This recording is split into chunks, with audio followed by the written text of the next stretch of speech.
Hi. మనం ఈ వీడియోలో పీఎం కిసాన్ మరియు అన్నదాత సుఖీభవ సంబంధించి పథకాలకు సంబంధించి డీటెయిల్గా ఒకసారి చూద్దాం.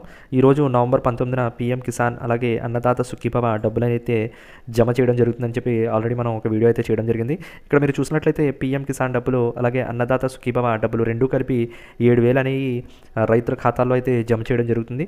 సో ఈరోజు సెంట్రల్ గవర్నమెంట్ అలాగే స్టేట్ గవర్నమెంట్ ఇద్దరు కలిపి సెంట్రల్ గవర్నమెంట్ 2,000 అలాగే స్టేట్ గవర్నమెంట్ 5,000 రెండు కలిపి 7,000 అనేది రైతుల ఖాతాల్లో జమ చేయడం జరిగింది. ఇక్కడ మనం అసలు స్టేటస్ అనేది ఒకసారి చూస్తే డీటెయిల్గా ఒకసారి స్టేటస్ ఎలా చెక్ చేస్తారనేది కూడా ఒకసారి చూద్దాం.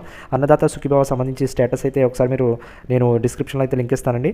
అందులో వెళ్ళి మీరు ఇక్కడ లింక్ కనుక క్లిక్ చేసి ఓపెన్ చేస్తే మీకు ఇక్కడ అన్నదాత సుఖీభవ సంబంధించి వెబ్సైట్ అయితే ఓపెన్ అవ్వడం జరుగుతుంది. సో ఇక్కడ మీరు ఓపెన్ చేశాక ఇక్కడ మనకి నో యువర్ స్టేటస్ అనే ఇక్కడ మీరు చూసినట్లయితే నో యువర్ స్టేటస్ దగ్గర ఆధార్ నెంబర్ అనేది ఎంటర్ చేయాల్సి వస్తుంది. ఎవరైతే రైతు ఉన్నారో వాళ్ళ ఆధార్ నెంబర్ అనేది ఇక్కడ ఎంటర్ చేయాల్సి వస్తుంది. తర్వాత క్యాప్చా అనేది ఇక్కడ మీకు ఏదైతే క్యాప్చా చూపించిందో ఆ క్యాప్చాని మీరు ఎంటర్ చేసిన తర్వాత ఒకవేళ సబ్మిట్ అనేది మీరు చేస్తే వెంటనే ఎంత అమౌంట్ అనేది అంటే అమౌంట్ అనేది జమ అయిందా లేదా అనేది విషయం అనేది స్టేటస్ అనేది ఇందులో మీకు డీటెయిల్గా కనిపిస్తుంది.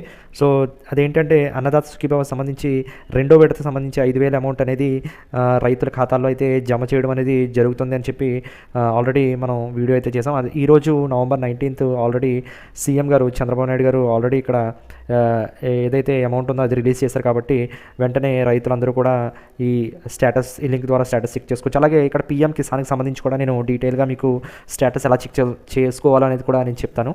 సో పీఎం కిసాన్ సంబంధించి లింక్ కూడా నేను మీకు డిస్క్రిప్షన్లో ఇస్తాను. సో అక్కడ లింక్ ద్వారా మీరు క్లిక్ చేసినట్లయితే ఓపెన్ చేస్తే ఆ లింక్ ఓపెన్ చేసిన తర్వాత మీకు ఇక్కడ రిజిస్ట్రేషన్ నెంబర్ అని ఉంటుందండి. సో రిజిస్ట్రేషన్ నెంబర్ ఏంటంటే ఎవరైతే అన్నదాత సుఖీభవ సంబంధించి ఎవరైతే అంటే నేను మన ఏపీ గురించి చెప్తున్నానండి. సో ఇది ఓవరాల్ సెంట్రల్ గవర్నమెంట్ కాబట్టి మీ అందరికీ కూడా ఒక ఈ రిజిస్ట్రేషన్ నెంబర్ అనేది ప్రతి రైతుకి రిజిస్ట్రేషన్ నెంబర్ అనేది ఉంటుందండి ఖచ్చితంగా. సో ఆ నెంబర్ ఇక్కడ ఎంటర్ చేసిన తర్వాత క్యాప్చా ఎంటర్ చేసిన తర్వాత మీకు ఆధార్ లింక్ అయిన మొబైల్ నెంబర్కి ఓటీపీ అయితే వెళ్ళడం జరుగుతుంది. సో అది ఎంటర్ చేసిన తర్వాత మీరు సబ్మిట్ చేస్తే ఆ స్టేటస్ కూడా మీరు చెక్ చేసుకోవచ్చు. అలాగే ఈ వీడియోని లైక్ చేయండి, షేర్ చేయండి. Thank you.